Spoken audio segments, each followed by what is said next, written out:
Welcome back. In this video, we're diving into techniques to help you get the most out of your smartphone or camera for filming.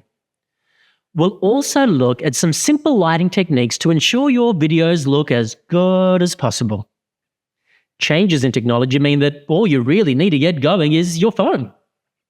With smartphones being widely used by church members and capable of shooting such great footage, let's focus on that as a way to get started. But whatever camera your church has, the tips will be just as useful. Let's start by watching a video outlining 3 simple tips to get started. If you have a smartphone, which I think if you're watching this, you probably do, you can actually make it look like a professional camera and you can actually start making videos with it and be happy with the results. I'm actually gonna show you how I make my smartphone look like a $5,000 camera setup like this. And at the end of this video, I'll be putting it side by side to see if you can even tell the difference. Let's go. You gotta just press record. Hey, what's up? It is Omar Altakori with Think Media, and this channel is all about helping you build your influence with online video and YouTube, and we do that by sharing the best tips and tools on how to do so, like using your smartphone to create videos. And so if you're interested in that, hit that subscribe button. Now, I am using my iPhone 13 mini to film this portion. Now, this angle right here is my $5,000 setup, and we'll put it side to side after I get through the 3 easy ways to make it look professional, your smartphone that is. And the first thing you wanna make sure you do is make sure that you're shooting in the right settings and using the proper camera. The first thing to know is that most smartphones actually shoot in 4K resolution right now, which is insane, but most smartphones come shipped with the default setting at about 1080 because they don't want you to run out of space. Obviously that's something to keep in mind, but it's good to know your capabilities. And so you wanna make sure you go into your settings. I'm actually gonna move off to the side real quick and show you how even on an iPhone, you have to go into your settings and then actually select 4K resolution for your video.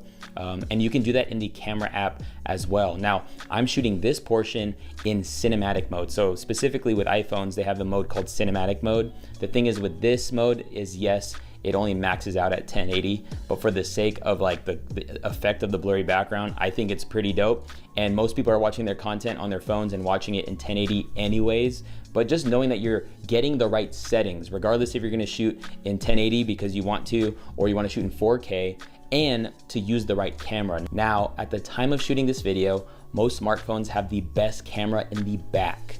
So, you know, that selfie camera that most people like to use because you want to see yourself, you want to use the back camera if you want the best quality possible. So you just want to make sure that you use the rear facing camera, and particularly the main one. So in this case, this is the main camera. I have, you know, the wide angle lens on the iPhone, but usually those don't do too well unless you have like sunlight coming in. So you want to make sure you're using the best camera possible. Now, to make sure that your shot actually looks good though, just do a test shot and then watch it back after you do a quick little test. If you absolutely want to see yourself, you can actually invest into about a $25 mirror that can go on top of your phone that literally points down at the screen and you can see yourself. Like, it's super legit. I actually made a video on it, but you just wanna make sure your settings is dialed and the camera you are using is the best camera. The next thing you're gonna wanna do is invest in good lighting. The light that I'm using right now is the Amaran 60D. This is about a $200 light that is super cool and compact. But more than it just being compact, I love that it runs on batteries.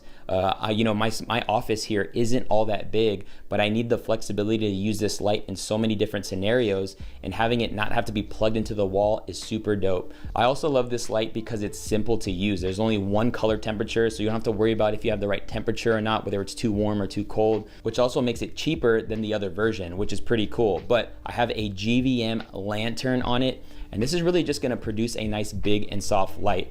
Lighting is everything. I'm here to tell you that it is lighting that makes whatever camera or smartphone you use shine. So be sure to invest in good lighting. I just have it on a stand, but I'm literally running it on batteries right now to achieve this shot, and it's been running for about an hour, and I know it can go for a really long time. And we'll be sure to post the links down to everything in the description below, so make sure you check that out. And then the third thing you're gonna want to make your smartphone look good is a good tripod and phone mount. The one that I absolutely love using is this Manfrotto tripod because it's so compact, light, and easy to use. It has a really cool ball head on it, which allows me to tilt the camera as I need to, which is super nice, as well as be able to put it in vertical mode.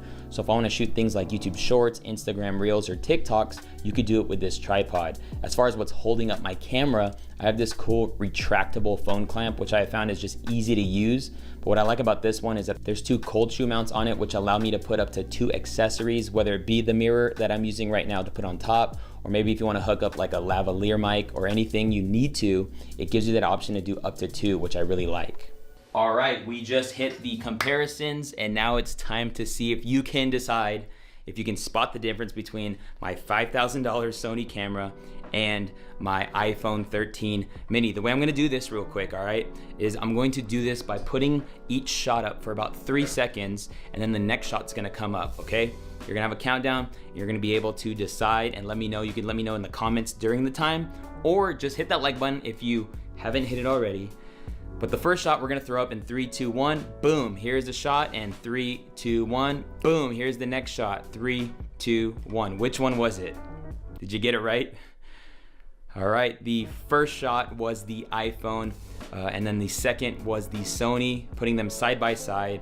Dude, really hard to truly spot the difference. And I did say earlier in this video that I would just shoot a 4K version. I found that the cinematic version does look better than 4K as far as the look goes because of that blurry background. But this is how they all look kind of stacked next to each other. And really, it looks amazing. If you're not already creating content with your smartphone, let this be your sign. By focusing on ensuring your camera or smartphone settings are correct and using good lighting and correct composition, all of our videos can look professional. And if your church has any specific questions about gear or perhaps setup, just get in contact with us and our team will give you all the help you need. Thanks for joining me in this session. In our next video, we'll cover a super important topic: how to get good audio when recording. See you then.